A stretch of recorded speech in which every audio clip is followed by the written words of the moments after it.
పరంగా వస్తాయి. అది అంటే వాళ్ళ లాయర్లు అంత స్ట్రాంగ్గా మాట్లాడతారు, ఆర్గ్యూ చేస్తారు, ఎక్కడెక్కడ లిటిగేషన్ పాయింట్స్ అని పట్టుకొస్తారు. దానికి తగినటువంటి లీగల్ టీమ్ స్టిల్ నౌ వైసీపీకి ఫెయిల్యూరే, వైసీపీని నమ్ముకున్న అధికారులకి ఫెయిల్యూరే.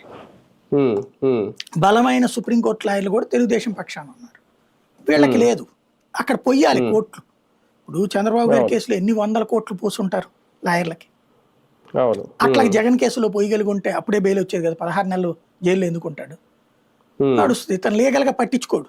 లీగల్ జుడిషియరీ ఒకటి, జర్నలిజాన్ని ఒకదాన్ని పట్టించుకోడు జగన్. ఆ రెండింటి వల్లే సఫర్ అవుతున్నాడు అతను. స్టిల్ నౌ అతనికి ఆ విషయంలో అది ఒక మొండి పట్టుదల ఎందుకో తెలియదు, అంటే అంత అవసరం లేదనుకుంటారేమో అనుకుంటాడు. సునీల్ వచ్చేటప్పటికి, ఇప్పుడు సునీల్ కుమార్ గారు వచ్చేటప్పటికి జరిగినటువంటి పని ఏంటి, ఇక నాది లేదు అని తేలిపోయింది, ఇక రానివ్వరు అనేటు. నెక్స్ట్ ఇంకా నాకు తెలిసి పొలిటికల్ అప్లికేషన్ వైపుకే వెళ్తాడు. ఇప్పుడు ఎస్సీ సెగ్మెంట్లు ఉన్నాయి కదా, రేపు 2029కి మనకి ఇప్పుడున్న 25 ఎంపీ సీట్లు అయితే 39 కాబోతున్నాయి. ఇప్పుడున్నటువంటి ఎంపీల కంటే కనీసం 4-5 ఎస్సీ ఎస్టీలకు వస్తాయి రిజర్వేషన్.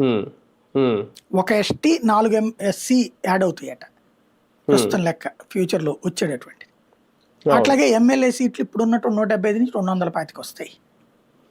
అప్పుడు ఒక 10-15 ఈ యాడ్ అవుతాయి ఎస్సీ సీట్లు, ఎస్సీ ఎస్టీ సీట్లు.